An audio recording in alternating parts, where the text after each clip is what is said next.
Pengampunan pajak atau Tax Amnesty Jilid 2. Inilah yang diajukan pemerintahan Presiden Joko Widodo kepada Dewan Perwakilan Rakyat baru-baru ini. Pemberian tax amnesty artinya pemerintah akan menghapuskan pajak terutang maupun sanksi administrasi ataupun pidana bagi warga negara yang bersedia mengungkap hartanya yang disimpan di dalam maupun luar negeri serta bersedia membayar tebusan.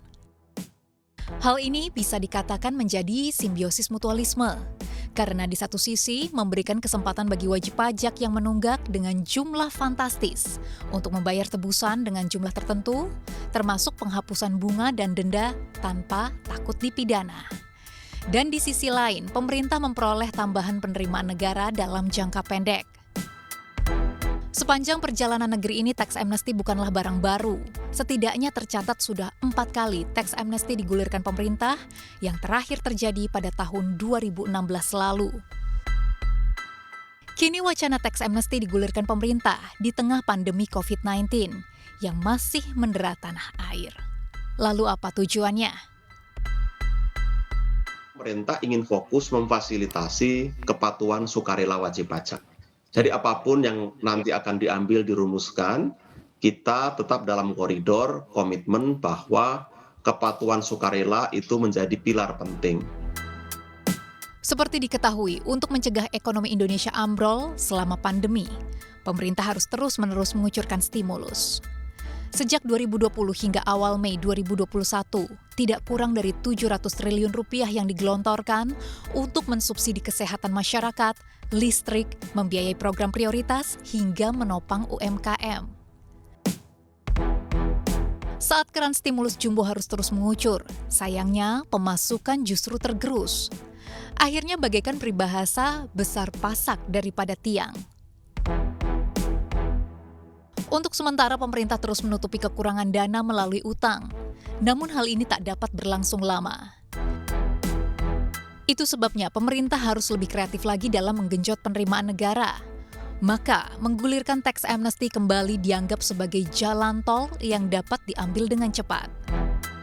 Meskipun ini seakan mengungkap fakta bahwa sistem pajak kita selama ini tak cukup ampuh mendeteksi harta warganya maupun meningkatkan kepatuhan wajib pajak.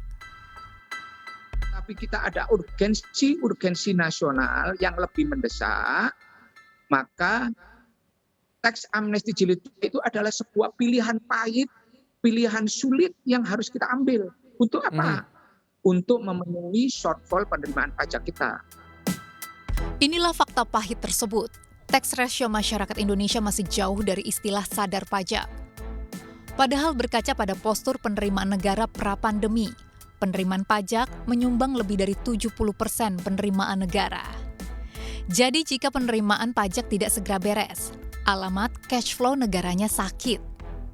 Prinsipnya, pemerintah membutuhkan sebuah terobosan. Pemerintah membutuhkan sebuah jalan tengah terbaik. Dan saya pikir tax amnesty bisa menjembatani itu. Karena kita lihat data yang disampaikan oleh Bang Misbahun tadi, data 7,9% tax ratio itu adalah sebuah kondisi yang saya pikir sangat rendah. Seharusnya kita punya tax ratio yang lebih bagus. Tetapi kemudian ketika kita dihadapkan pada waktu yang relatif terbatas, sekarang bagaimana untuk jalan tengahnya? Meski begitu, realisasi dari tax amnesty jilid 1 juga menjadi perhatian sejumlah kalangan. Karena kenyataannya hasilnya jauh dari harapan. Saat pemerintah menargetkan tax amnesty akan mendatangkan pemasukan dadakan senilai lebih dari 1.000 triliun rupiah, toh dana repatriasi yang diperoleh bahkan tak mencapai 200 triliun rupiah.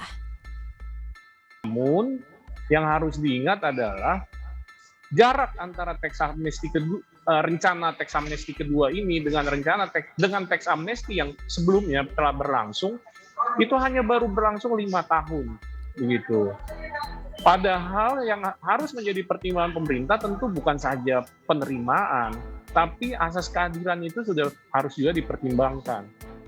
Jika hal serupa terulang, ini berpotensi menurunkan kepatuhan para wajib pajak yang sudah eksis. Lagi pula, masih ada sejumlah pemasukan potensial pajak yang seharusnya bisa dikejar pemerintah tanpa harus menggulirkan tax amnesty jilid 2. Misalnya carbon tax, ya, yang juga sekarang secara global juga banyak dilakukan mengenai PPN penjualan barang mewah ya. Barang mewah ini kan extraordinary income ya bagi ya kalangan yang memang pada top ya sosial ekonomi status yang berada di B+ dan A. Kemudian juga cukai, undang-undang cukai ya, yang ini kita tahu kalau di retail kita melihat masih ada barang-barang yang dibawa oleh kurir atau oleh siapapun masuk ke Indonesia tanpa kena pajak. Jadi benarkah kita butuh teks amnesty jilid 2 saat ini?